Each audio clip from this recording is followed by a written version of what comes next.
నమస్తే masters, welcome to JPS wisdom. ఈ రోజు నుంచి నమ- మనం న్యూ ఎనర్జీ అనే అద్భుతమైన జ్ఞానాన్ని అందుకుందాం. నమస్తే మేడం. రామాదేవి గారు ఉన్నారా? నమస్తే మేడం. నమస్తే మేడం. నమస్తే మేడం.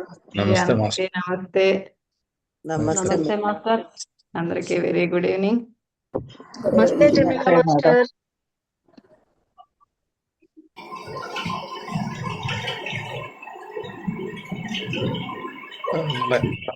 లైవ్ పెట్టలేదు కదా మాస్టర్? రికార్డ్ చేసుకుందాం. రికార్డింగ్ లైవ్ లేదు. ఓకే, రికార్డ్ చేసి పెట్టుకుందాము. అలాగే. మనకి వచ్చినప్పుడు అది అప్లోడ్ చేద్దాం. రామాదేవి గారు సిద్ధంగా ఉన్నారా? Yes master. లాక్ పెట్టలేనట్టుంది కదా మేడం. మాస్టర్ సుజాత గారు లాక్ పెట్టలేదు. రమాదేవి గారు ఎవరెడీ బ్యాటరీ? ఏంటి సార్?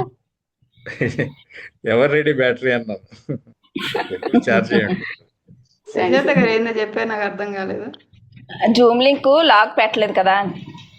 లాక్ అవసరం లేదు, అవసరం లేదు. ఎందుకంటే మనం యూట్యూబ్ లైవ్ ఇవ్వట్లేదు. లింక్ వచ్చి మన గ్రూప్ ఒక్కటే ఇచ్చాం, ఇంకెక్కడ ఇవ్వలేదు కదా, అవసరం లేదు. అంటే లింక్ లేకుండా ఎవరు జాయిన్ అవ్వలేరు. అవునవును. ఓకే అయితే ఓకే మాస్టర్స్. నేను ఒక అతనికి ఇచ్చానండి. అతను కొద్దిగా చిన్న వయసు, ఈ రోజు జాయిన్ అవుతాడో లేదో తెలీదు. కానీ అనిపించాను, అదే మీకు ఒకసారి చెప్దాము. మీకు అంటే ట్రస్ట్ ఉంటే వాళ్ళకి అంటే ఫార్వర్డ్ చేయండి. మన గ్రూప్ లో లేకుండా పర్లేదు, కానీ కొద్ది రోజులు చూద్దాం. ఒక వారం 10 రోజులు చూస్తే వాళ్ళు కంటిన్యూగా మన గ్రూప్ కాన్షియస్ కి కనెక్ట్ అవుతున్నారా లేదా, దాన్ని బట్టి మనం వారాహిలో యాడ్ చేద్దాం. ఓకే, అంటే చదువుకున్న అబ్బాయి లా ఉన్నాడు. ఒకవేళ ఏమైనా తను ఈ గ్రూప్ లోని ఇంకేదైనా తను వర్క్ చేయగలుగుతాడనే ఉద్దేశంతో నేను అసలు యాక్చువల్ గా ఈ స్వార్థంతో చేశాను. అందరము అంటే కొద్దిగా వర్క్ తెలిసిన వాళ్ళు ఉంటే బాగుంటదని. అతను ఏమంటారో జాయిన్ అవ్వనండి, ముందు అసలు జాయిన్ అవ్వనండి. మన ధ్యానానికి జ్ఞానానికి కనెక్ట్ అవ్వాలి కదా. కనెక్ట్ అయ్యి జర్నీ చేస్తుంటే ఒక వారం 10 రోజులు గమనించాం అనుకోండి, కాస్త మనకు అర్థం అవుతుంది. దాన్ని బట్టి మనం ముందుకెళ్దాం. ఓకేనా? అయితే ముందు మనం ఒక 5 minutes ధ్యానంలో కూర్చుందామా? ఓకే, అందరు ప్రశాంతంగా మీ స్థిర సుఖాసనాలు కూర్చొని గ్రూప్ కాన్షియస్ కి కనెక్ట్ అవ్వండి. మనం ఈ రోజు నుంచి అద్భుతంగా న్యూ ఎనర్జీ,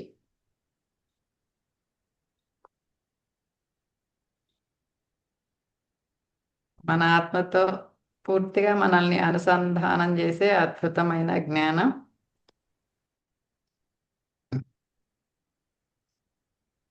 మన పుట్టుక నుంచి కూడా మనకి ఇక్కడ ఎంతో అద్భుతమైన జ్ఞానం అందుతుంది.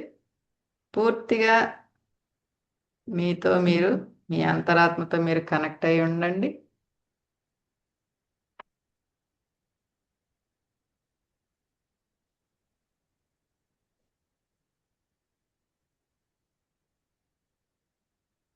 హాయిగా ప్రశాంతంగా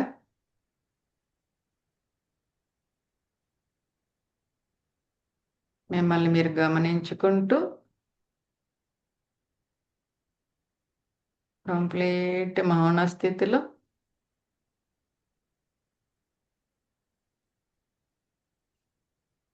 మీ హృదయ స్థానంపై పూర్తిగా ధ్యాసను ఉంచండి.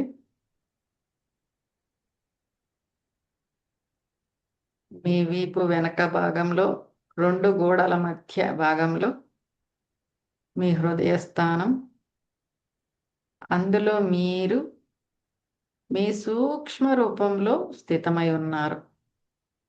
అతి సూక్ష్మమైన రూపం, కంటికి కనిపించని రూపంలో మీరే అక్కడ ధ్యాన స్థితిలో స్థితమై ఉన్నారు.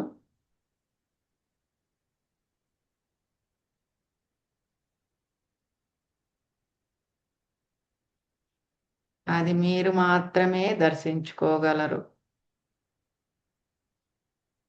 అదే మీ అంతరాత్మ మీ సూక్ష్మదేహం,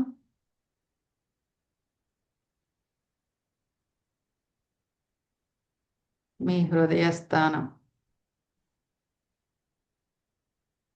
పూర్తిగా మీ దృష్టిని నిలిపి ఉంచి మీ ధ్యాసను శ్వాసపై ఉంచండి.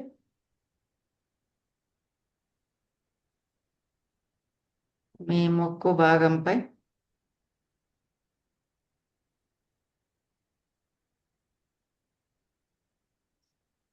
మీ 2 ముక్కు కొనల నుంచి, ముక్కు రంధ్రాల నుంచి నాసికాగ్రం వరకు అంటే భ్రుకుటి స్థానం వరకు తదేకంగా గమనిస్తూ ఉండండి.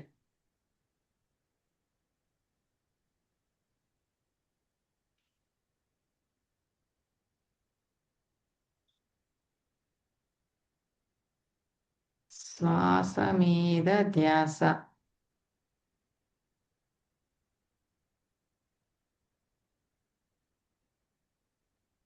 మీ కంటికి కనిపిస్తున్న ఈ భౌతిక దేహం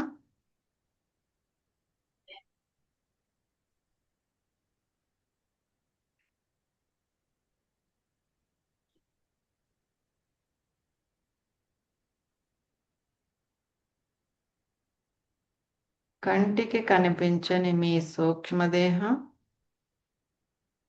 రెండింటికి పూర్తిగా అనుసంధానం చేయండి.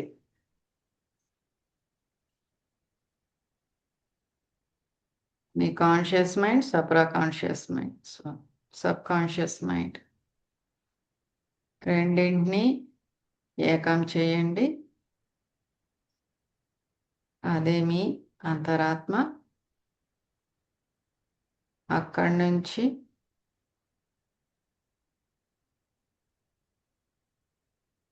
మీ పీనియల్ గ్లాండ్లో ఉన్న ప్రాథమిక కణం సహస్రార స్థితిలో సుప్రా కాన్షియస్ మైండ్కి కనెక్ట్ అయి ఉన్న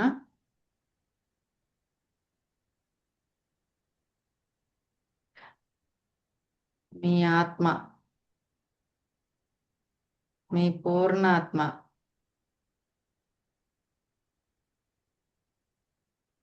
కనెక్ట్ చేసుకోండి.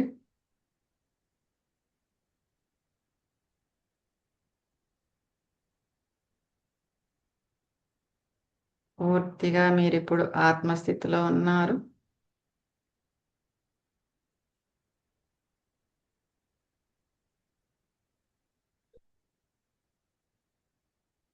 మీరే మీ జీవాత్మ, అంతరాత్మ, పూర్ణాత్మ, బ్రహ్మాత్మ అన్నిటికీ కనెక్ట్ అయి ఉన్నారు. మీ ఆత్మ చైతన్యం అనంతంగా విస్తరించి ఉంది.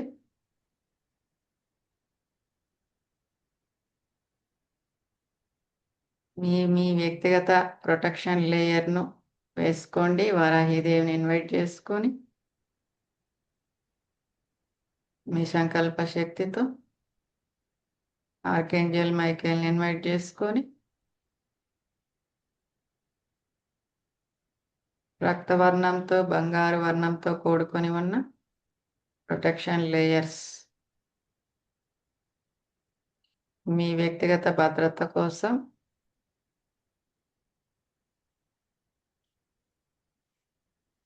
వేసుకొని పూర్తిగా దర్శించుకోండి.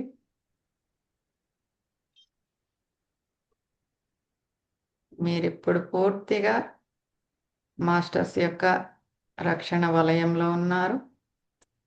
ఆత్మస్థితిలో పూర్తిగా ఈ అద్భుతమైన శ్వాస మీద ధ్యాస, ధ్యాన సాధనలో స్థితమై ఉన్నారు. మనందరి సామూహిక ఆత్మ చైతన్యాన్ని మన గ్రూప్ కాన్షియస్కి కనెక్ట్ చేసుకుందాం. పత్రిసారి యొక్క సంపూర్ణమైన అనంతమైన విశ్వ చైతన్యానికి కనెక్ట్ అవుదాం.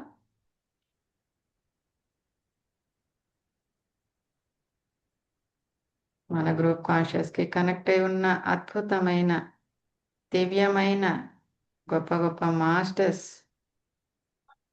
సప్తర్షులు, పరమ గురువులు, విశ్వగురువులు, దేవతా చైతన్యం, హాస్టల్ మాస్టర్స్, లివింగ్ మాస్టర్స్, నూతన ఆత్మల సమూహం, కలియుగ వెంకటేశ్వరుడు, కల్కి భగవానుడు, చింతామణి శిల, ఫీనిక్స్ బర్డ్, మహాధర్ బాబాజీ, దత్తాత్రేయుల వారు అందరి యొక్క కాన్షియస్కి సంపూర్ణంగా కనెక్ట్ అయి ఉందాం. ఈ రోజు నుంచి మనం న్యూ ఎనర్జీ అనే అద్భుతమైన జ్ఞానాన్ని మన గురించి మన పుట్టుక నుంచి తెలుసుకోగలిగే అద్భుతమైన జ్ఞానం. ఈ జ్ఞానాన్ని మన దాకా చేర్చిన ప్రతి ఒక్క గ్రేట్ మాస్టర్కు, గ్రాండ్ మాస్టర్కు, టోబయాస్ గారికి, రేవతిదేవ్ గారికి, మన పత్రి సార్కు, ప్రతి ఒక్కరికి కూడా పేరు పేరున మన హృదయపూర్వక, ఆత్మపూర్వక ప్రణామాలు తెలియజేసుకుంటూ ఇదే ఆత్మస్థితిలో పూర్తిగా ఈ అత్యున్నతమైన జ్ఞానాన్ని అందుకుందాం. మన రమాదేవి గారికి,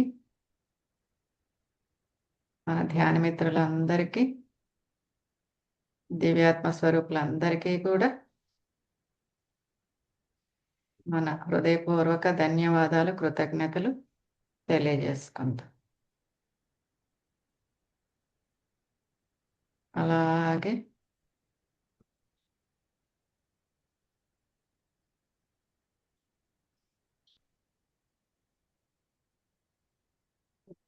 పూర్తిగా మీతో మీరు కనెక్ట్ అయ్యి అద్భుతమైన జ్ఞానాన్ని మీ ఆత్మ జ్ఞాపకాల్లో నిక్షిప్తం చేసుకోండి. మీరు చేతి తీసుకాల మీద ఉంచుకోండి. 5, 4, 3, 2, 1, 0. మీ ముఖాన్ని స్పర్శించుకుంటూ అరచేతులు ధన్యవాదాలు తెలియజేసుకుంటూ, ఓకే మాస్టర్స్, రమాదేవ్ గారు, welcome to the session. Madam, thank you. ఎలా ఉంది ఈ జ్ఞానం మాకు అందించడానికి మీ పరిస్థితి, స్థితి? హ్యాపీగా ఉందా? హ్యాపీగా ఉంది. Thank you so much. Okay, start చేసుకో.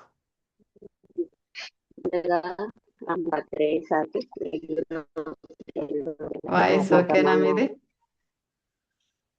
వస్తుంది, వాయిస్ వస్తుంది. సరిగ్గా ఉందా మాస్టర్స్? నాకే అట్లా అనిపిస్తుందా?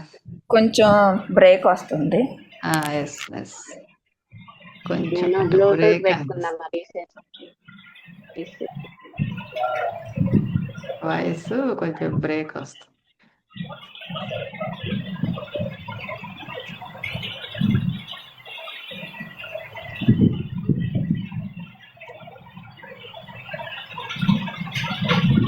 నిన్న కూడా కాస్త బ్రేక్ వస్తున్నట్టే ఉంది మీ వాయిస్.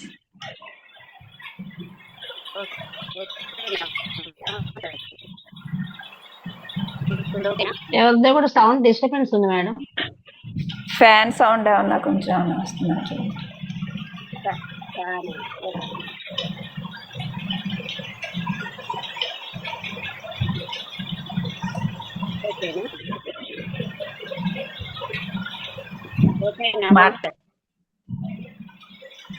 మాట్లాడండి. వినిపిస్తుంది. ముందుగా సార్కి, ఈ గ్రూప్ లో ఉన్న గ్రూప్ సభ్యులందరికీ నా ఆత్మ ప్రణామాలు. నాకు జన్మనిచ్చిన నా తల్లిదండ్రులకి కృతజ్ఞతలు.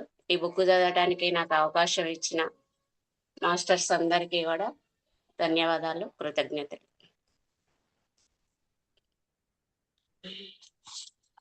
ముందుగా ఉపోద్ఘాతం మేడం.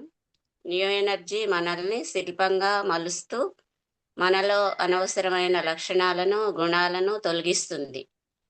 న్యూ ఎనర్జీ అని మనల్ని చక్కగా మారుస్తూ మనలో అనవసరమైన లక్షణాలను గుణాలను తొలగిస్తుంది.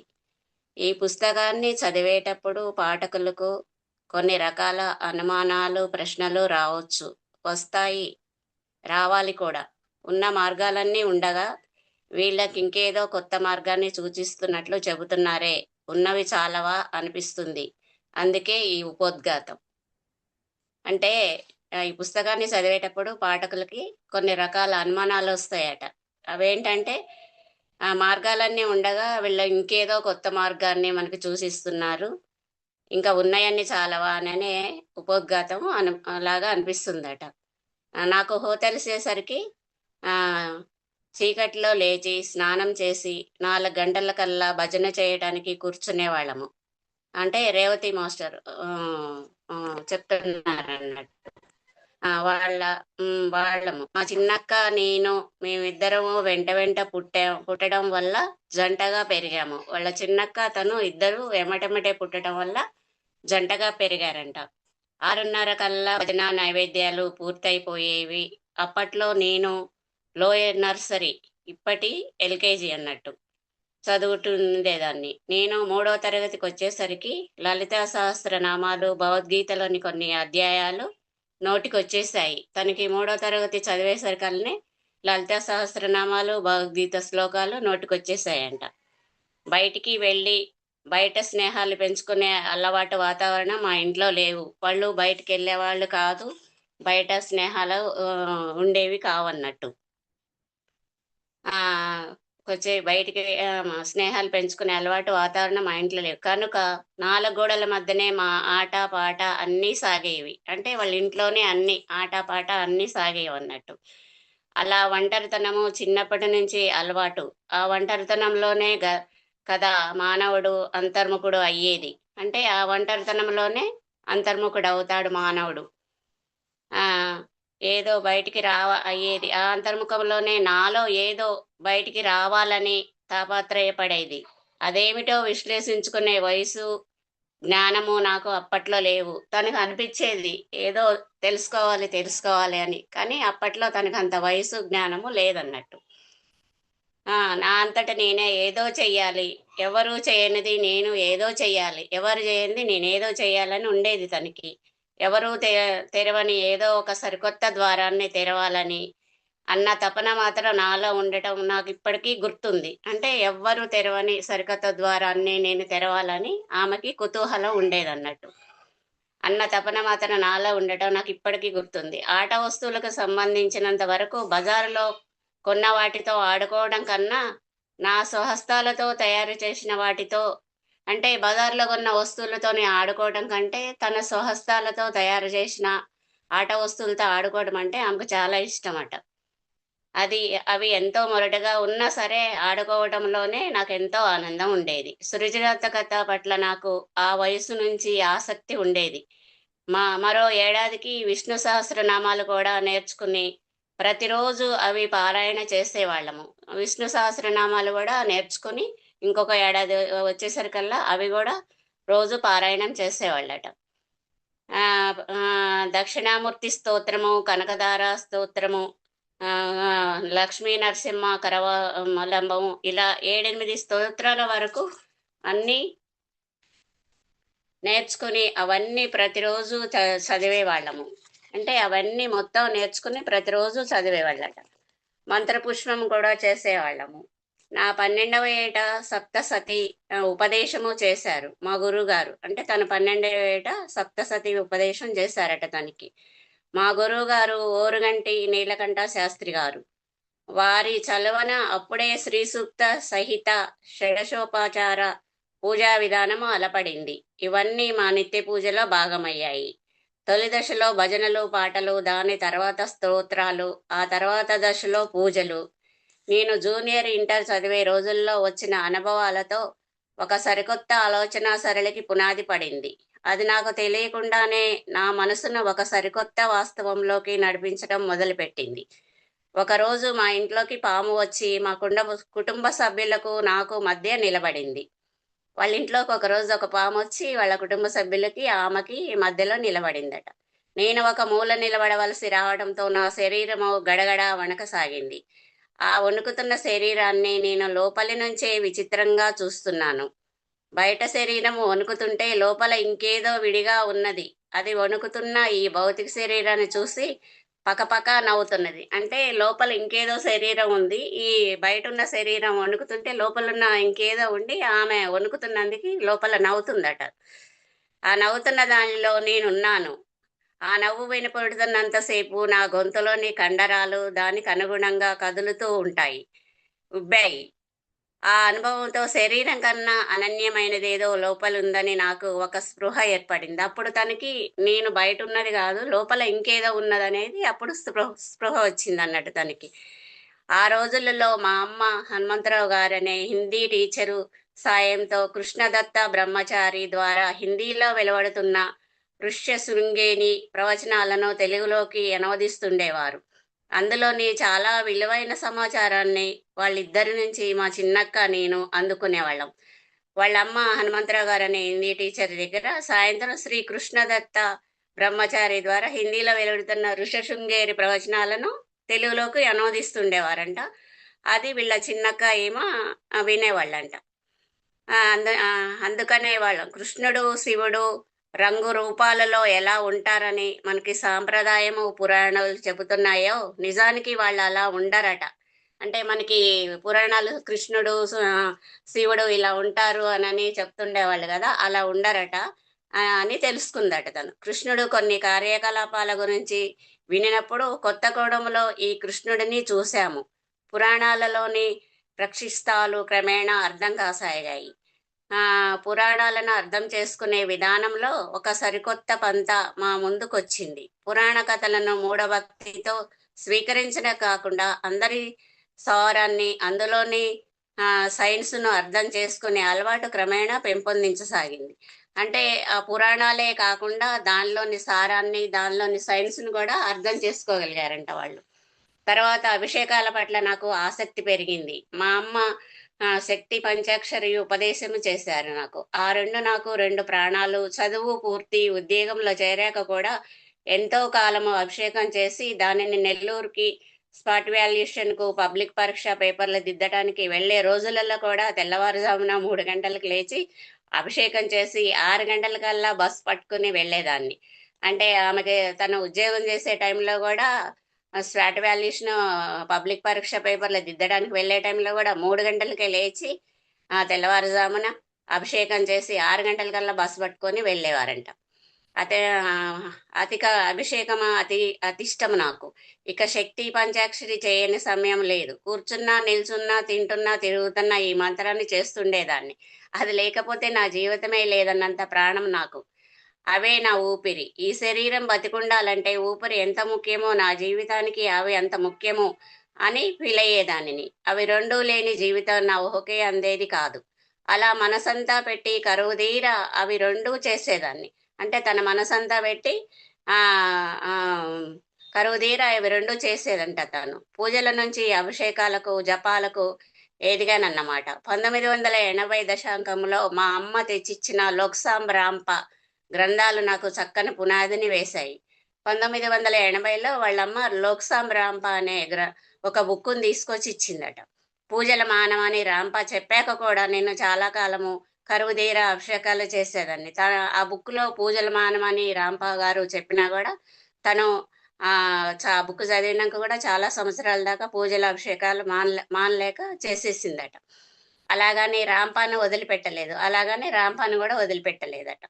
నాకు చేయాలనిపిస్తే బుద్ధి పుడితే బ్రహ్మదేవుడు చెప్పినా సరే ఆ పూజనో అభిషేకాన్నో జపాన్నో ఆపను. మనస్ఫూర్తిగా తృప్తిగా చేసేదాన్ని.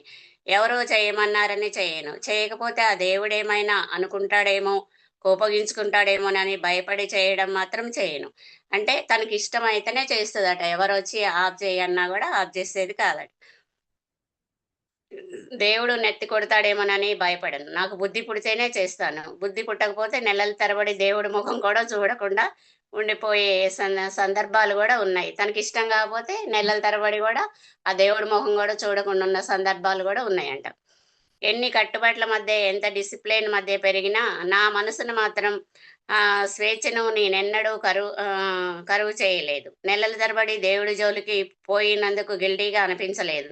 అంటే నేను నెలల తరబడి కూడా దేవుడి దగ్గరికి వెళ్ళకపోయినా కూడా నాకేమీ గిల్టీగా అనిపించలేదని చెప్తున్నా. మనస వాచ కర్మణ త్రికరణ శుద్ధిగా చేసినప్పుడే ఆ పూజకో జపానికో ఒక అర్థం ఉంటుందని నా మనసుకు చెప్పేది. దానికి వ్యతిరేకంగా పోవాలని నేనేనాడు అనుకోలేదు. నా ఈ ప్రవర్తన పట్ల దేవుడికి అభ్యంతరం ఉండదని నాకు తెలుసు.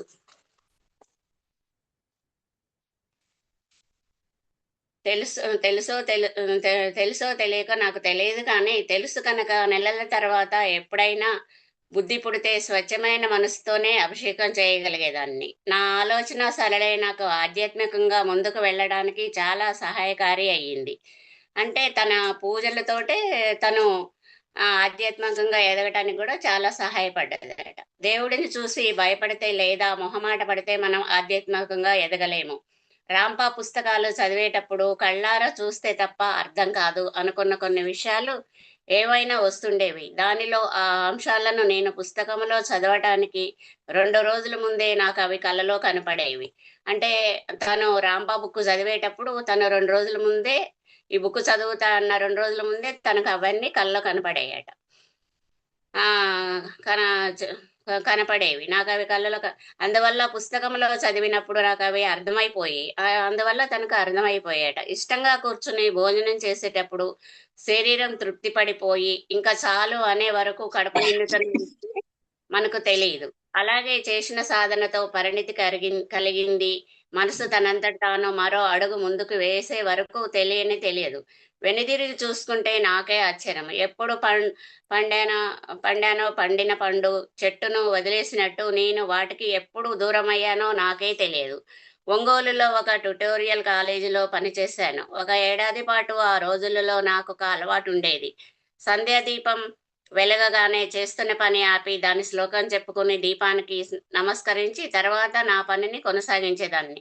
సంధ్యాదీపం వెలిగించగానే దాని శ్లోకం చెప్పేసి తర్వాత పని చేసుకునేదట, కొనసాగించేదాన్ని. ఎక్కడున్నా నన్నేది ఆ అలవాటుకు ఆటంకం కాదు.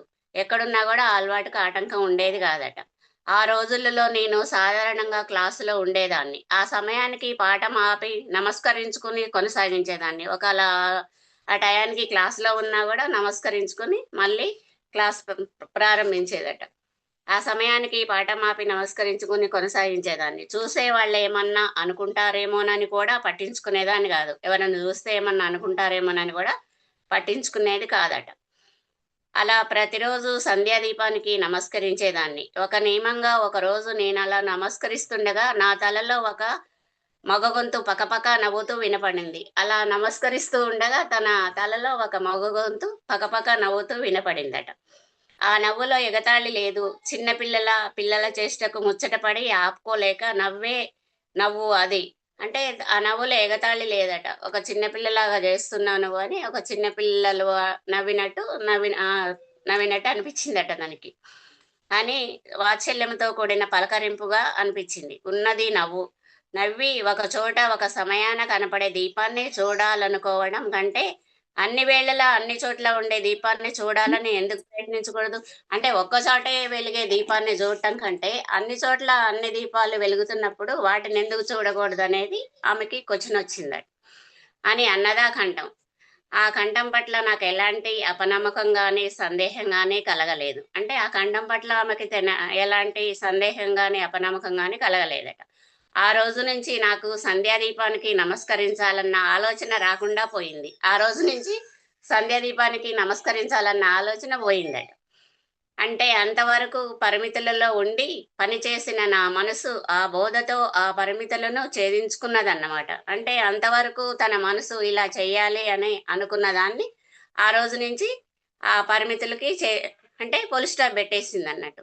ఎవరో నన్ను పైనుంచి గమనిస్తున్నారని, నాకు ఆ సమయాన కూలంగా మార్గం చూపుతున్నారని నాకు ఆ రోజున అర్థమైపోయింది. అంటే నన్ను ఎవరో పైనుంచి గమనిస్తున్నారు, నాకు ఇలా చేయమని చెప్తున్నారు అని ఆమెకు ఆ రోజు అర్థమైపోయిందట. ఎటువంటి సందేశాన్నైనా అందుకుని పాటించడానికి నా మనసు సిద్ధపడిపోయింది. అభిషేకాల మీద నుంచి మనసు మళ్ళుతుండగా ప్రాణికి హీలింగ్ పరిచయమై ఎనర్జీ పనిచేసే విధానము విచిత్రమైన అనుభవాల ద్వారా నాకు బోధపడింది. అంటే మళ్ళీ అభిషేకాల మీదకి ఆ మనసు మల్లుతున్నా కూడా ప్రాణికి హీలింగ్ పరిచయమైందట ఆమెకి. ఆ ఎనర్జీ పనిచేసే విధానము ద్వారా నాకు బోధపడింది. దేవతలు ఎనర్జీ రూపాలుగా కనపడేవారు, అంటే దేవతలు ఆమెకి ఎనర్జీ రూపాలుగా కనపడేవారంట. ఆ అనుభవాలకు బిత్తరపోయేదాన్ని. దేవతల పట్ల భయభక్తులు ఏర్పరిచే దూరము తగ్గి వాళ్ళ పట్ల, వాళ్ళ తత్వం పట్ల ఒక కొత్త ఉత్సుకత కలిగింది. అంటే వాళ్ళు కనపడ్డప్పుడు భయపడటము, బెదిరిపోవటము తప్ప ఆమెకి కొత్త ఉత్సుకత కలిగిందట వాళ్ళు కనపడ్డప్పుడు. కలిగింది. తర్వాత పిరమిడ్ గురించిన పుస్తకం ఒకటి చదవటము, ఎనర్జీ తీరు తెన్నెలు తెలుసుకోవడం జరిగింది. తర్వాత ఆమెకి పిరమిడ్ గురించి ఒక పుస్తకం దొరికిందట. ఆ ఆలోచన సరళి మీదకి నాకు తెలియకుండానే ఒక కొత్త ప్రభావాన్ని చూపాయి. నేను ఇంటర్మీడియట్ లో ఉండగా శివుడి రూపాన్ని గురించి శృంగి ప్రవచనాలలో విన్న విషయాలు ఇప్పుడు నన్ను వివిధ రకాలుగా ఆలోచింపజేశాయి. అప్పుడు శృంగి ప్రవచనాల ద్వారా విన్న శివుడి గురించి విన్న విషయాలన్నీ ఆమెకి ఇప్పుడు ఈ పిరమిడ్ గురించి తెలిసిన బుక్లో ఇట్లా నన్ను కొన్ని రకాలుగా ఆలోచింపజేసినాయి అన్నట్టు. ఈ ప్రస్తావన ఈ పుస్తకంలో మరో చోట వివరంగా వస్తుంది. ఆ సమయంలో దేవి భాగవతంలోని మణిద్వీప వర్జన నన్ను అమితంగా ఆకర్షించింది. ఆ సమయంలో దేవి భాగవతంలోని మణిద్వీప వర్జన ఆమెను బాగా ఆకర్షించిందట. అందులోని వర్ణనను సైన్స్ పరంగా విశ్లేషించుకోసాగాను. అంటే దాంట్లో మణిద్వీపంలోని వర్జన ఆమె సైన్స్ పరంగా దాన్ని విశ్లేషించుకోసాగిందట, సైన్స్ పరంగా అర్థం చేసుకోసాగిందట. నింపాదిగా వచ్చే వరద నీరు మనం గమనించే లోపల నీటి మట్టము పెరిగినట్లు ఇవన్నీ ఎప్పుడు ఎలా నా మనసులో సైన్స్ను మరింత పటిష్టం చేస్తాయో. అంటే నీటి మట్టం ఎలా పెరుగుతుంది, వరద నీరు ఎలా వస్తుంది, ఎప్పుడు ఎలా నా మనసులో సైన్స్ను మరింత పటిష్టం చేశాయి. అంటే దానికి దీనికి టాలీ చేసుకొని ఆమె అర్థం చేసుకోసాగింది అన్నట్టు. ఇవన్నీ ఎప్పుడు నా మనసులోని సైన్స్ నుంచి నాకున్న కొద్దిపాటి జ్ఞానంతోనే సైంటిఫిక్ గా ఆలోచించటం, నా స్వభావం, గ్రంథాలన్నీ దానికి మరింత ఊతాన్నిచ్చాయి. అంటే ఆమె సైన్స్ పరంగా ఆలోచిస్తుంది కాబట్టి ఆమెకు ఆ గ్రంథాలన్నీ కూడా బాగా అర్థం కాసాగినాయట. సైన్స్ పరంగా ఆలోచించటం అనగానే మన పరిమిత సైన్స్ను చూసి సైన్స్ అంటే ఇది మాత్రమే అనుకోవద్దు. సైన్స్కు అతీతమైన సృష్టిలో లేనే లేదు. అంటే సైన్స్ అంటే సైన్స్కి అతీతమైనది సృష్టిలోనే లేదు. దీనిని తీసుకున్న ప్రతిదాని వెనుక ఏదో ఒక సైన్స్, ఫిజిక్స్ ఉంటూనే ఉంటుంది. అటువంటి సైన్స్ను గురించి మనము ఆలోచించాలి. అనుకునే మహిమలు, లీలా వెనుక సైతం సైన్స్ ఉన్నది. సైన్స్ అంటే ఏమిటి? ఒక పని జరగటానికి కారణభూతమయ్యే ప్రకృతి సూత్రాలు. అంటే సైన్స్ అంటే ఏమిటి అంటే ఒక పని జరగటానికి కారణభూతమయ్యే సూత్రాలని సైన్స్ అంటారు. పరమాత్ముడు సైతం పని చేయాలంటే ఆ ప్రకృతి సూత్రాల ఆధారంగానే పనిచేస్తాడు అని మనం గ్రహించడం చాలా అవసరము. అంటే ప్రకృతి సూత్రాల ఆధారంగానే పనిచేస్తాడు అంటే ఒక పని చేయాలంటే కూడా ప్రకృతి సూత్రాల ఆధారంగానే పనిచేస్తాడు అని మనం గ్రహించటం చాలా అవసరం. కాకపోతే మనకు అర్థం కాని సైన్స్ అందులో ఉన్నప్పుడు దానిని మహిమగానో లీలగానో చెప్తాము. అంటే అది మనకు అర్థం కానప్పుడు దాన్ని ఒక మహిమగానో ఒక లీలగానో చెప్తాం అన్నట్టు మనం. కానీ అది సైన్స్ పరంగా అర్థం చేసుకుంటే సైన్స్ అన్నట్టు. నేను ధ్యానాలు మొదలు పెట్టాలంటూ మా అమ్మ తపన పడ్డారు. ఆ సమయంలోనే నాకు పిరమిడ్ స్పిరిచువల్ సొసైటీతో పరిచయం కావడము, ధ్యానం గురించి నేను తెలుసుకోవడము, నా మార్గం ఏమిటో, నా లోపలుండే దెంతటిదో నాకు లోపలి నుంచి వస్తున్న ఆదేశాల ద్వారా అర్థం కావడం జరిగింది. అంటే వాళ్ళమ్మ నువ్వు ధ్యానం చేయాలి, స్పిరిచువల్ సొసైటీ ధ్యానం చేయాలి నువ్వు అని వాళ్ళమ్మ ఆరాటపడ్డది అన్నట్టు. అప్పుడే తనకి పిరమిడ్ స్పిరిచువల్ సొసైటీతో పరిచయం కూడా పెరిగింది అన్నట్టు తనకి జరిగింది. ప్రస్తుతం నేను ఛానలింగ్ లో వస్తున్న టొబయాస్, క్రయాన్, అండ్రో మెడాన్లు మొదలైన వాళ్ళు అందిస్తున్న సమాచారాన్ని, లోక్సాంబ్ రాంప అందిస్తున్న సమాచారాన్ని పుస్తకాల రూపంలో తెలుగులోకి తెచ్చే ప్రయత్నంలో ఉన్నాను. అంటే ఈ బుక్స్ తెలుగులోకి తెచ్చే రూపంలో తను ప్రయత్నం చేస్తుంది అన్నట్టు. ఇప్పుడు వెనుదిరిగి చూసుకుంటే అర్థమవుతుంది. పడిన ప్రతి అడుగు తర్వాత అడుగుకు పునాది అయ్యిందని పూజలు అభిషేకాలలోకి అవి జపాలలోకి దింపాయి. టెలిపతిలో వచ్చిన సందేశాలు కొన్ని అనవసరమైన ఆచారాలను వదిలించాయి. అంటే తనకు ఈ పిరమిడ్ ధ్యానం అందిన తర్వాత ఈ పూజలు పునస్కారాలు అభిషేకాలు ఇవన్నీ కూడా ఆమెకి టెలిపతిలోకి వచ్చినాయని అర్థమైపోయింది అన్నట్టు. ఆ ఆచారాలను వదిలించాయి. ఇంతలో రాంపా వచ్చి కొత్త కోణంలో పునాది వేశాడు. అక్కడ వ్యవహారము మలుపు తిరిగింది. తర్వాత ఎనర్జీ తీరుతెన్నులు అర్థమయ్యాయి.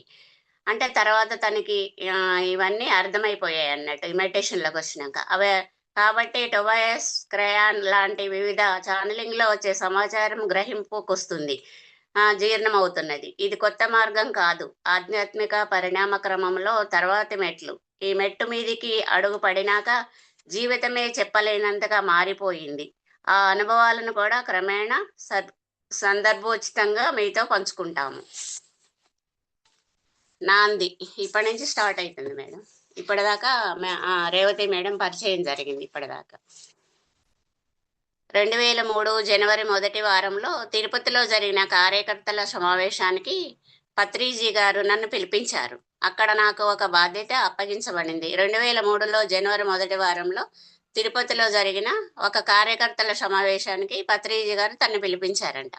అక్కడ నాకు తనకు ఒక బాధ్యత కూడా అప్పగించారట. పైలోకాల వాళ్ళు మానవులందరి ఆరాలను పరిశీలించి సైంటిస్టిక్స్ లెక్కలు తీసుకున్నారట.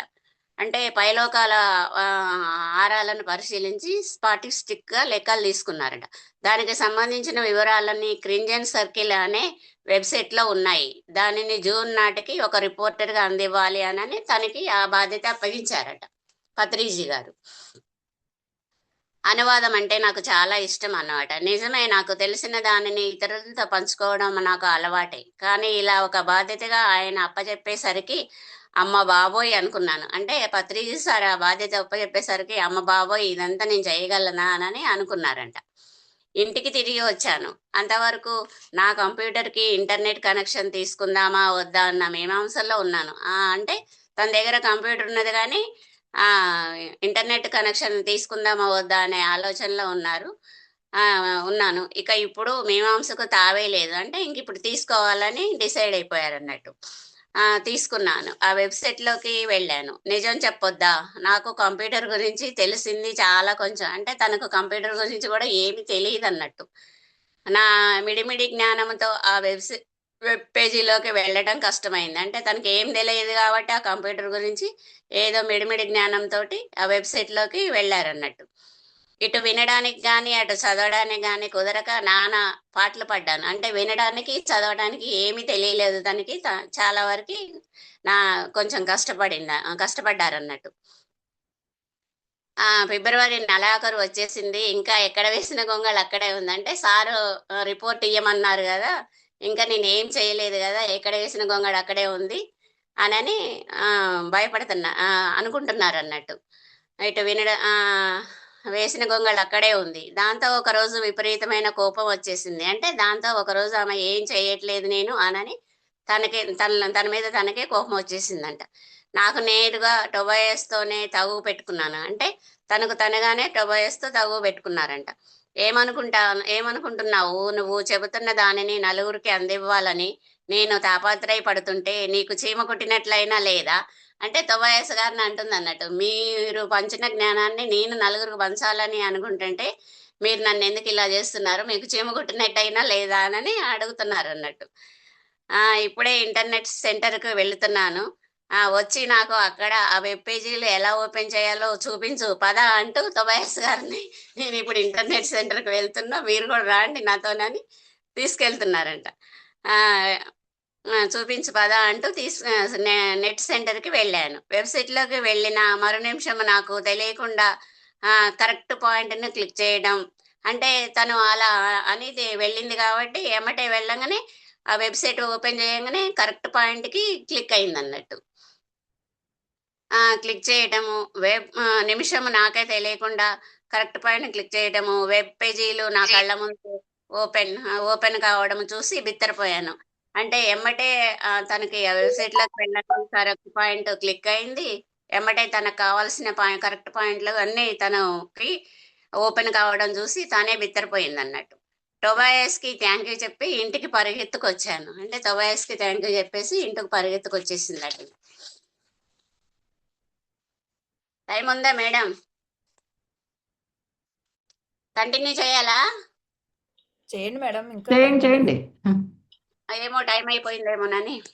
లేదు లేదు. పేలిపోతూ గబగబా ప్రింట్అవుట్లు తీసుకుని చదవటం మొదలు పెట్టాను. అంటే ఇంటికి పరిగెత్తుకుంటూ వచ్చేసి గబగబా తేలిపోతూ ఇంటికి పరిగెత్తుకుంటూ వచ్చేసి గబగబా ప్రింట్అవుట్లు తీసుకుని చదవటం మొదలు పెట్టేసింది. అందులో తొబాయస్ చెప్పే కొన్ని విషయాలు ముక్కలుగా ఉన్నాయి, సింబాలిక్ కూడా ఉన్నాయి. వాటి పట్ల ఒక సమగ్రమైన అవగాహన ఏర్పడాలంటే ఇంకా కొన్ని వివరాలు అవసరం. అంటే ముక్కలు ముక్కలుగా ఉన్నాయి, అవి సింబాలిక్ గా కూడా ఉన్నాయి. అవన్నీ ఒక దగ్గర చేర్చి చదవాలని ఆ అనుకుంటుంది అన్నట్టు తను. అప్పుడే లింకులు సరిపోతాయని అనుకుంటున్నారు. విషయం మరింత బాగా అర్థమవుతుంది. మరైతే ఈ లింకులన్నీ పట్టడం ఎలా, మళ్ళీ అన్నిటిని ఒక దగ్గర చేర్చడం ఎలా అని మళ్ళీ ఆలోచనలో పడ్డారు అన్నట్టు. ఎలా ఎలా ఎలా మళ్ళీ తపన జూన్ దగ్గర పడుతుంది. అశ్రమంగా నాకే సరిగ్గా అంతుపట్టని విధంగా ఉన్న ఈ మెటీరియల్ ని నీళ్ళెలా బయటికి తెచ్చేది, జూన్ కూడా దగ్గర పడుతుంది, ఇవన్నీ నాకు ఇంకా మెటీరియల్ ఏం దొరకలేదు నాకు, ఇవన్నీ నేను ఎలా అందియగలగాలి అని తపన పడుతున్నారు అన్నట్టు. ఇది ఇలా ఉండగా నెల్లూరు పిరమిడ్ మాస్టర్ ఆనందరావు గారింటికి వెళ్ళినప్పుడు మాటల సందర్భంలో ఆయన వాకిన్ల గురించిన వెబ్సైట్లు చూడండి అన్నారు. అంటే నెల్లూరులో మాస్టర్ ఆనందరావు గారింటికి వెళ్ళినప్పుడు అక్కడ మాటల సందర్భంలో వాకిన్ల గురించిన వెబ్సైట్లు చూడండి అని తను సజెషన్ ఇచ్చారు అన్నట్టు. ఇంటికి వచ్చాక వెతుకులాట మొదలు పెట్టాను. మళ్ళీ ఇంటికి వచ్చినాక వెబ్సైట్లన్నీ మళ్ళీ వెతకడం స్టార్ట్ చేశారు అన్నట్టు. అక్కడ అనుకోకుండా మరో వెబ్సైట్ తగిలింది. అంటే అనుకోకుండా మరో వెబ్సైట్ తగిలింది. నేను వెతుకుతున్న లింకులు దానిలో దొరికాయి, తను వెతుకుతున్న లింకులు దానిలో దొరికాయి అన్నట్టు. మరికొన్ని వెబ్సైట్లు కూడా దొరికాయి, మరికొన్ని కూడా దొరికాయి తనకి. మనలో సిన్సియర్ ఆలోచన తపన ఉండాలే గాని మార్గం వాళ్లే చూపుతారు, దారి అదే ఏర్పడుతుంది. అంటే మనలో నేర్చుకోవాలనే తపన గాని, మనలో ఏదైనా కూడా చేయాలనే తపన గాని ఉన్నప్పుడు మనకి అవే మార్గాలు చూపుతాయి, దారి కూడా చూపుతాయి అని మాస్టర్ అంటున్నారు. మొదట్లో కొంతకాలం ఈ విషయాన్ని ఎలా తేవాలో అర్థం కాలేదు. టొబాయస్ మెటీరియల్ సిరీస్ గా ఉంటుంది. ఆగస్టు మొదలుకొని మరుసటి ఏడాది జూలై వరకు ఒక సిరీస్ చొప్పున ఉంటుంది. ఇలా 1999 ఆగస్టు నుంచి వరుసగా సిరీస్ ఉన్నాయి. ఒక్కో సిరీస్లో నెలలో పాఠం చొప్పున 12 పాఠాలు ఉంటాయి. ఏ పాఠానికి పాఠంగా అనువదించాలా లేక అన్ని పాఠాలను కలిపేసి మొత్తం సారాన్ని తీసుకురావాలా అని కొన్ని నెలలు తర్జన భర్జన పడ్డాను. అంటే అవి సిరీస్ రూపంలో ఉన్నాయి. ఆ సిరీస్ అన్ని ఎలా మొత్తం ఒకటే బుక్ చేయాలనా లేకపోతే సిరీస్ రూపాలలో చేయాలనా, ఇట్లా 12 పాఠాలు ఉన్నాయి, ఎలా చేయాలని మళ్ళీ తర్జన భర్జన పడ్డారు అన్నట్టు. మళ్ళీ ఎలా తీసుకురావాలి వీటిని అని. 1కి 4 సార్లు ఆ సిరీస్లను చదువుతున్నాను కాబట్టి నాలో వాటి అవగాహన పెరగసాగింది. అంటే 1కి 4 సార్లు ఆ సిరీస్లను చదువుతున్నారు కాబట్టి ఆమెలో అవగాహన, మాస్టర్లో అవగాహన పెరగసాగింది. ఎలా వ్రాసినా దానిలోని ఎనర్జీ చదువర్లకు అందేలా చూడమని అశోక్ అనే నెల్లూరుది అని అన్న మాటలు నా చెవులో మారుమ్రోగాయి. ఎలా రాస్తే ఏంటి, చదివే వాళ్ళకి అర్థమైతే చాలు కదా అని ఒక మాస్టర్ చెప్పారు అన్నట్టు. ఆ మాటలు తనకి చెవిలో మ్రోగుసాయి అన్నట్టు. 2004వ సంవత్సరం సగానికి పైబడుతుంది. ఇంకా జాప్యం చేసి లాభం లేదు, నీళ్ళల్లోకి దూకితే గాని ఈత రాదు. అంటే 2004వ సంవత్సరం కూడా వస్తుంది, ఇంకా నేను ఏమీ తయారు చేయలేదు. మాస్టర్ మరి పత్రిజీ గారు మళ్ళీ నన్ను అడిగితే ఏం చెప్పాలి అనేది, నీళ్ళల్లోకి దూకితే గాని ఈత రాదు అనేది, అంటే ఇంకా చెయ్యాలి నేను అనేది తనకు అనిపించింది అన్నట్టు. మొదలు పెట్టేశాను. మొదటి దానిని ధ్యానాంధ్రప్రదేశ్ పత్రికకు పంపాను. మొదలు పెట్టేశారు, రాసేశారు, దాన్ని ధ్యానాంధ్ర పత్రికకు కూడా పంపించేశారు. క్రమేణా ఎలా విషయాన్ని తీసుకురావాలో దానంతట అదే మలుచుకుంటూ రాసాగింది. అంటే ఒకటి పంపించిన తర్వాత ఇంకా ఎలా రాయాలనేది దానంతట అదే మలుచుకుంటూ రాసాగింది అన్నట్టు. ఆ జ్ఞానాన్ని అందిస్తుంది కేవలం టొబాయస్ మాత్రమే కాదు, ఎన్నో చోట్ల ఛానలింగ్ లో ఎంతో మంది ఆవల వైపు వాళ్ళు మాట్లాడుతున్నారు. అంటే టొబాయస్ గారు ఒక్కరే కాదు, ఎంతో మంది ఆవల వైపు ఉన్న మాస్టర్స్ కూడా తనతో మాట్లాడసాగారు. ఆవలి వైపు వాళ్ళు మాట్లాడుతున్నారు, ఎవరి రీతిలో వాళ్ళు సమాచారాన్ని అందిస్తున్నారు. ఆ సమాచారాన్ని అంతా క్రోడీకరిస్తే మనకు పూర్తిగా విషయాలు పరిస్థితులు బోధపడతాయి. నిజమైన సమాచారము ఎవరు అందించినా ఒకేలా ఉంటుంది. నిజమైన సమాచారాన్ని ఎవరు అందించినా కూడా ఒకేలా ఉంటుందని చెప్తున్నారు తను. కాకపోతే వాళ్ళు చెప్పే విధానంలో మార్పు ఉంటుంది. ఇందులోని విషయము పైపైన చదివి చెప్పేస్తే అయిపోయేది కాదు. ఆచరిస్తే తప్ప సరిగా బోధపడని విషయాలు ఇవి. అంటే పైపైన చెప్పి వదిలేస్తే సరిపోయేవి కావు. ఇవి ఆచరించాలి, ఆచరించే విషయాలు అని చెప్తున్నారు. కలం పట్టుకున్నది నా చెయ్యే అయినా ఆ కలం నుంచి ప్రవహిస్తున్న జ్ఞానము కొందరు అందించిన సహకారం వల్ల ఏర్పడింది. కలం పట్టుకొని రాసేది తన చెయ్యి అయినా కూడా మాస్టర్స్ అందరూ అందించిన జ్ఞానాన్ని నేను రాశాను అని చెప్తున్నారు మాస్టర్. మా అక్కలిద్దరితో ప్రతివారం మా ఇంట్లో జరిగే న్యూ ఎనర్జీ క్లాసులు సత్సంగంకి వచ్చే వాళ్లతో చేస్తూ వచ్చిన చర్చల వల్ల ఎన్నో లోతులు బోధపడ్డాయి. అంటే వాళ్ళ అక్కలిద్దరితో న్యూ ఎనర్జీ క్లాసులు కూడా జరుగుతున్నాయి. ఆ సత్సంగం వినడానికి కూడా ఎంతో మంది వచ్చేవాళ్ళు. దాంట్లో కూడా కొందరు మంది చెప్పిన అంటే మాటలు కూడా తనకి అనుభవాలు అయ్యాయట.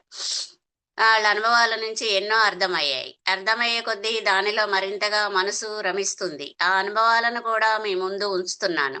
వాటితో పాటు అనుభవాలను పొందిన వారి నుంచి నేరుగా వినిన విశేషాలను కూడా ఇందులో పొందుపరచడం జరిగింది. ఒక చక్కని మార్గాన మనల్ని టొబయాస్ నడుపుతున్నాడు. టొబయాస్ మొదట్లో చెప్పేదానికి తర్వాత చెప్పే దానికి తేడా కనపడవచ్చు. అంటే టొబయాస్ గారు ఫస్ట్ చెప్పేదానికి తర్వాత చెప్పేదానికి తేడా కనిపిస్తుంది అని చెప్తున్నారు. కనపడవచ్చు. దాని అర్థము అతను తప్పు చెబుతున్నాడని కాదు. దాని అర్థము తను ఆ మాస్టర్ తప్పు చెప్తున్నారని కాదు. అంటే కొన్ని కోణాలలో మనల్ని అంచెల వారీగా నడిపించడం కోసం అలా చెప్పడం జరుగుతుంది. అంటే కొన్ని కోణాల్లో దాన్ని ఎలాగ చెప్పాలో అలాగ చెప్తున్నారు అని చెప్తున్నారు అన్నట్టు జరుగుతుంది. మనము ఈ నేర్చుకునే దశలో ఉన్నప్పుడు కొన్ని పనులు చేయమని చెప్తాడు. వాటిని ఆ దశలో మనం పాటిస్తే మనకే ప్రయోజనం. అప్పుడు వాటి గురించి అర్థమవుతుంది. ఈ దశలో అంటే ఇప్పుడు మనం మెడిటేషన్కి వచ్చిన కొత్తలో అన్నట్టు కొన్ని దశలు మనం పాటిస్తే మనకే ప్రయోజనం, మీకే ప్రయోజనం కలుగుతుందని చెప్తారు అన్నట్టు. వాటిల్లో కొన్ని పనులు చేయవద్దని, మరి కొత్త వాటిని పాటించమని చెప్తాడు. ఈ క్లాస్కు ఇది కరెక్ట్ అనే కదా చెప్తాము. మొదటి క్లాసులో లేదు అని చెప్పిన దానినే 10వ క్లాసులో ఉన్నది కానీ పట్టించుకోకు అంటాడు. అంటే ఫస్ట్ చెప్పిన దాన్ని మళ్ళా 10వ క్లాసులో ఉన్నదాన్ని పట్టించుకోకనని చెప్తాడు అన్నట్టు. అనుక్షణం మన ఎనర్జీని బేరీజ్ వేసుకుంటూ మనల్ని గడపాలి కదా. అతను చెప్పినట్లుగా మనం ఆచరిస్తూ పోతే వాటి ఫలితము ఎంత అమోఘంగా ఉంటుందో చూస్తే మనకే చెప్పలేని ఆనందం కలుగుతుంది. అంటే టొబయాస్ గారు చెప్పినట్టు మనం తను ఎలా చెప్తే అలా మనం నడుచుకుంటూ పోతే మనకి ఎంత మంచి ఫలితం వస్తుందో అమోఘంగా ఉంటుందని చెప్తున్నారు అన్నట్టు.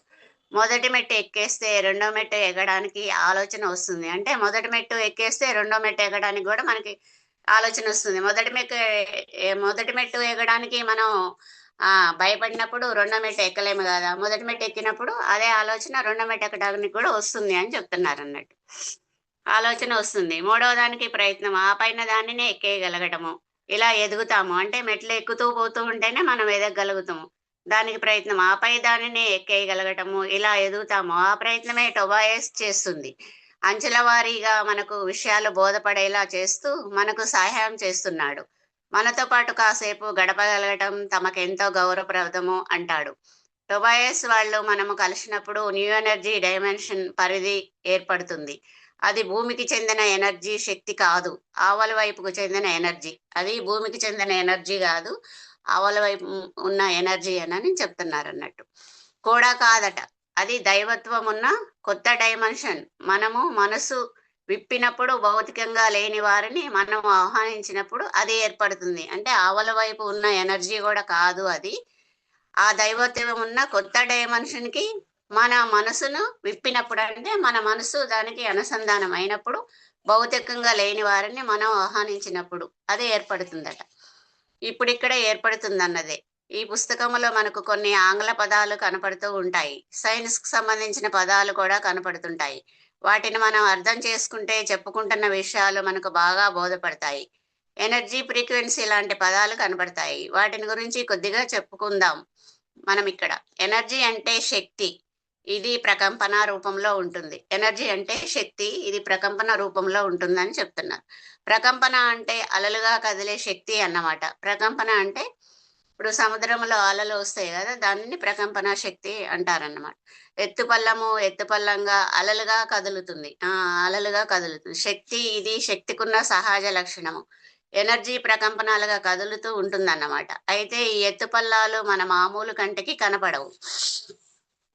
ఒక గీతను నడిమధ్యన అడ్డంగా గీసి దానికి పైకి కిందికి వెళ్ళేటట్లు అలను గీస్తే, అలా గీసిన గీత అడ్డగీత నుంచి పైకి వెళ్ళి దిగి కిందికి వచ్చి తిరిగి పైకి లేచే మధ్యలో అడ్డగీతను చేరుకున్నప్పుడు అలాంటి ఒక ఎత్తు ఒక పల్లము కలిసి అలా అంటాము. ఒక క్షణానికి ఆ ఎనర్జీ నుంచి ఎన్ని అలలు వస్తాయో ఆ అలల సంఖ్యను ఫ్రీక్వెన్సీ అంటారు.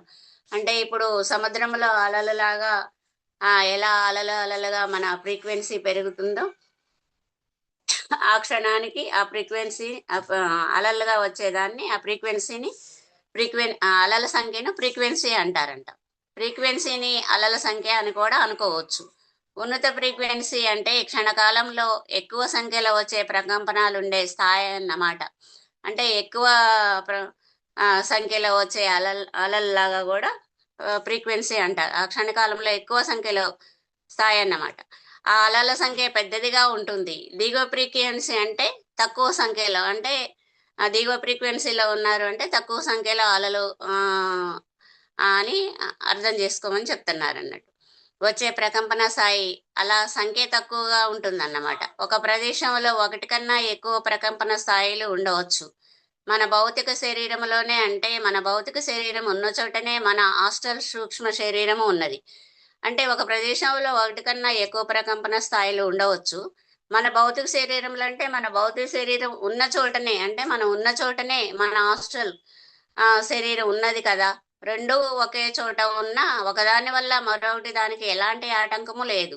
అంటే మన శరీరము మన ఆస్ట్రల్ శరీరము రెండు ఒకటే దగ్గర ఉన్నా కూడా, ఒక చోట ఉన్నా కూడా ఒకదాని వల్ల మరొక దానికి ఎలాంటి ఆటంకం లేదు కదా. మనం మన ఫ్రీక్వెన్సీని అంటే అలా సంఖ్యను మార్చుకున్నట్లే అయితే చాలు. భౌతికమైన కళ్ళకు అంటే భౌతికమైన అలా సంఖ్యలో కనపడనిది చూడగలుగుతాము.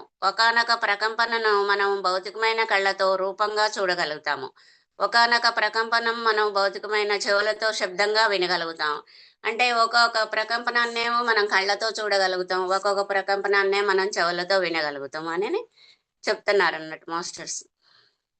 వినగలుగుతాం. తాము కనుక మనం చూసేవి వినేది అన్ని ప్రకంపనాలే. అంటే మనం చూసేవి వినేవి అన్ని ప్రకంపనాలే అని చెప్తున్నారు. అన్ని నిర్దిష్టమైన అలల సంఖ్యలే. ఆధ్యాత్మిక సాధన బాగా చేసినప్పుడు వేరే అల సంఖ్యలో ఉన్న ప్రకంపనను మన భౌతికమైన చెవులతో కాక వేరే విధంగా ఉంటే భౌతికాతీతంగా శబ్ద రూపంలో వినగలుగుతాము. అంటే మనం సాధన చేసేటప్పుడు వేరే అలల సంఖ్యలో ఉన్న ఒక ప్రకంపనాన్ని ఒక భౌతికమైన చెవులతో కాకుండా వేరే విధంగా, అంటే భౌతికాతీతంగా శబ్ద రూపంలో కూడా వినగలుగుతామని చెప్తున్నారు. టెలిపతి ఇలాంటిదే కదా, టెలిపతి కూడా ఇలాంటిదే కదా. అలాగే మరో ఫ్రీక్వెన్సీలో ఉన్న అల సంఖ్యను భౌతికమైన కళ్ళతో కాక వేరే విధంగా చూడగలుగుతాము. దీనినే దివ్య దృష్టి అంటారు. దీనిని దివ్య దృష్టితో చూడమని, మూడవ కంటితో చూడమని, అంటే అలల సంఖ్యని కళ్ళతో చూడగలుగుతాము, చెవులతో వినగలుగుతాము, మళ్ళీ తర్వాత దివ్య దృష్టితో కూడా చూడగలుగుతాము అని చెప్తున్నారు అన్నట్టు. మూడే కంటితో చూడమని అంటారు. అలా చూడగలిగిన వాళ్ళల్లో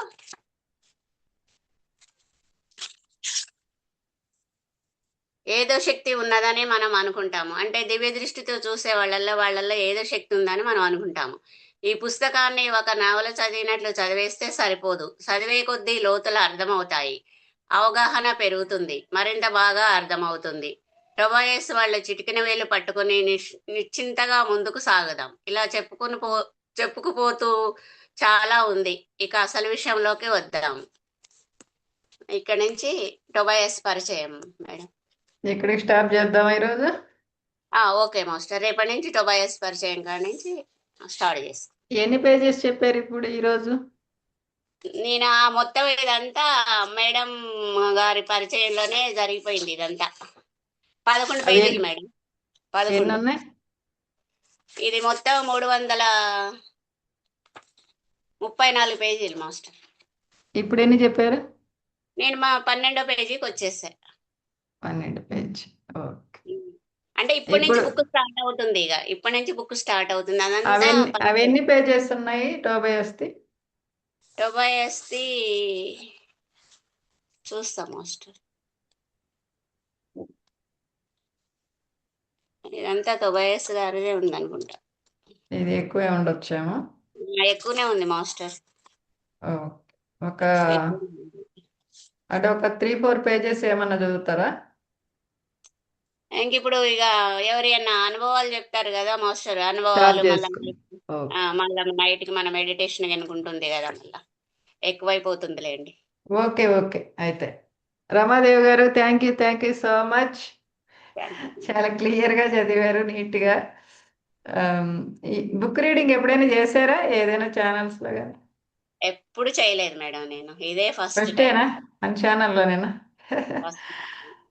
ఓకే. ఓకే. చాలా హుషారుగా, ఎనర్జెటిక్గా, అంటే న్యూ ఎనర్జీ అంటే ఎలా ఉండాలి, ఎంత పవర్ఫుల్గా ఉండాలి, ఎంత ఎనర్జెటిక్గా ఉండాలి, అంత ఎనర్జీ ఉంది మీలో.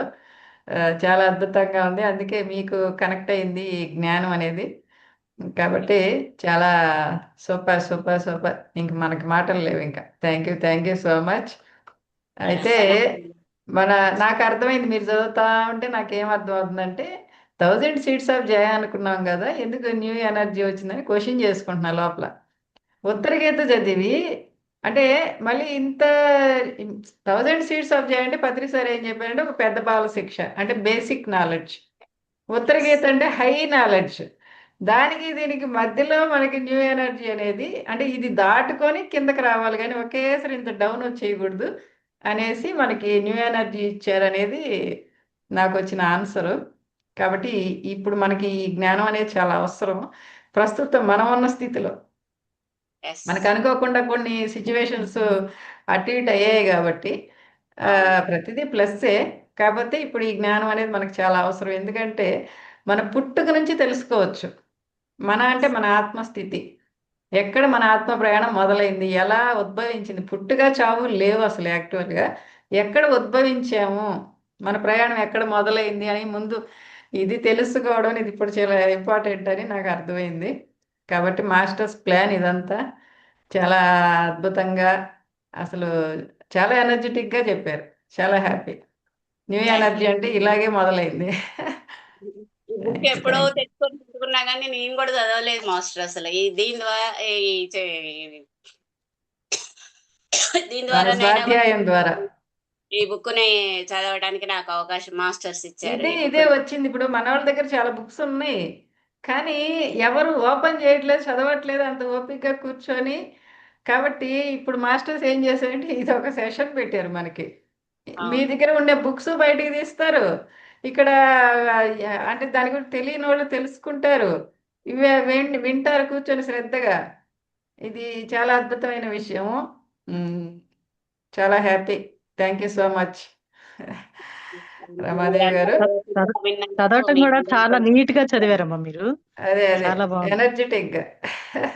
చాలా మళ్ళీ మళ్ళీ మళ్ళీ రిపీట్ చేస్తూ బాగా చెప్పారు. కాకపోతే ఆలు వస్తున్నాయి, నాకు వచ్చినట్టు వస్తున్నాయి మనకి రమాదేవి గారికి అని నాకు కూడా వస్తుంది. అదేం కాదులే, అది ఫ్లోలో వస్తుంది. బాగుంది, ఫ్లోలో ఉంది. ఇంకొకటి ఏంటంటే నాకు ఒక పాయింట్ నాకు నవ్వు వచ్చింది. రమాదేవి గారు రేవతి గారు చెప్పారు కదా, అంటే వాళ్ళకి తెలియకుండానే చేంజ్ ఎలా వచ్చింది అంటే మాస్టర్స్ అలా మౌల్డ్ చేసుకుంటూ తీసుకొచ్చారు. ఇంత పూజల్లో ఉండి కూడా, అంటే గత జన్మలో ఎంత గొప్ప సోలు అయినా కానీ ఈ జన్మలో మళ్ళీ పూజలతో మొదలయ్యి వాటిలో పీక్స్లోకి వెళ్ళిపోయి బయటికి రాలేని స్థితిలో ఉన్నప్పుడు మాస్టర్స్ ఎలా ప్లాన్ చేసి బయటికి తీసుకొచ్చారని తెలియకుండానే మనకి ఈత రాకపోయినా ఎలా ధైర్యం చేసి దూకేయాలి అనేది అది నాకు కూడా అది అనిపించింది, నాకు కనెక్ట్ అయింది అది. మాస్టర్స్ ఎలా అదేదో అంటారు కదా, నీళ్ళల్లో వాడు కూర్చొని చూస్తూ ఉంటే ఎవరో దోసేసారు, వాడికి ఈత రాదు, కానీ నువ్వు బాగా ఈత కొడుతున్నావే అంటారు కదా. అంటే దూకేసిన తర్వాత ఇంకా ఆటోమేటిక్గా వచ్చేస్తుంది అది ఈత అనేది. ఇంకా మనం అంటే ఏదో ఒక భయంతోనో దేంతో ఈత కొట్టేస్తాం.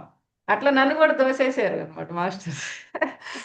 నేను ఆలోచిస్తా ఉన్నా దూకాల వద్దని మాస్టర్స్ వెనక నుంచి అలా దోసేశారు. అట్లా నీళ్ళలో ఈదుకుంటూ కదా ఏటొచ్చేది మరి. అట్లా రేవతి గారికి నాకు అదొక సిమిలారిటీ అనిపించింది నాకు కూడా. చాలా అద్భుతమైన విషయం. ఓకే. ఎవరైనా మాట్లాడతారా మాస్టర్స్? అందరూ ఓపికగా విన్నందుకు మీ అందరికి కూడా చాలా ఓపిక సూపర్ అంతే. ఆ, ఎవరైనా మాట్లాడే వాళ్ళు మాట్లాడండి. మీ యొక్క పూజ పునస్కారాలు అలవాటున్న కుటుంబాలు, ఎస్పెషలీ బ్రాహ్మణ కుటుంబాలు, ఇలవేల్పు ఆరాధన వగైరా ఇవన్నీ కుటుంబాల్లోంచి ఇంత చేంజ్ రావడం అనేది మాత్రం చాలా అరుదు మాస్టర్. అది తెలియకుండా అంటే ఒకసారి అందులో దిగేసిన తర్వాత ఆటోమేటిక్గా ఇంకా అంత ఇన్వాల్వ్ అయిపోతారు అంతే. ఇన్వాల్వ్ అయిపోయి చూసుకునేది వెనక్కి తిరిగి చూసుకునేసరికి ఎంతో గ్యాప్ అనేది వచ్చేసి ఉంటుంది దానికి దీనికి అనేది. అది వారు చాలా ఎక్స్పీరియన్స్ అయ్యారు రేవతి గారు. చాలా అద్భుతమైన విషయం. ఓకే. ఇంకెవరైనా మాట్లాడుతున్నారా?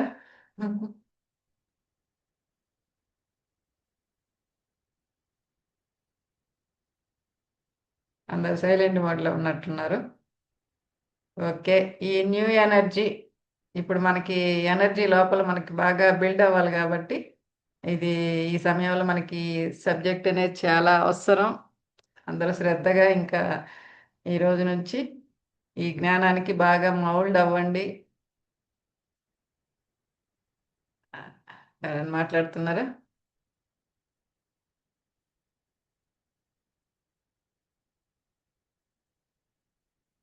అందరు సైలెంట్లు అయిపోయారు. ఓకే అయితే ఓకే రమాదేవి గారు చాలా happy. Thank you so much. Vani గారు ఉన్నారా?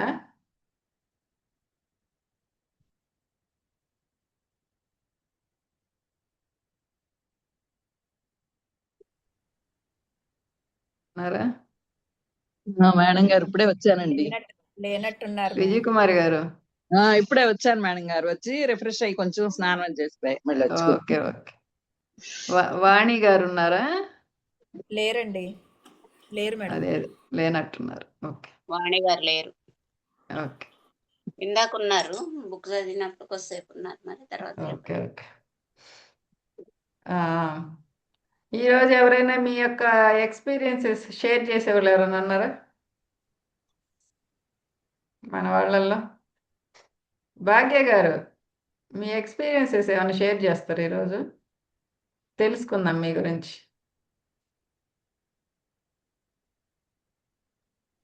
లేదు మాస్టర్, నాకు వీలు పడదు.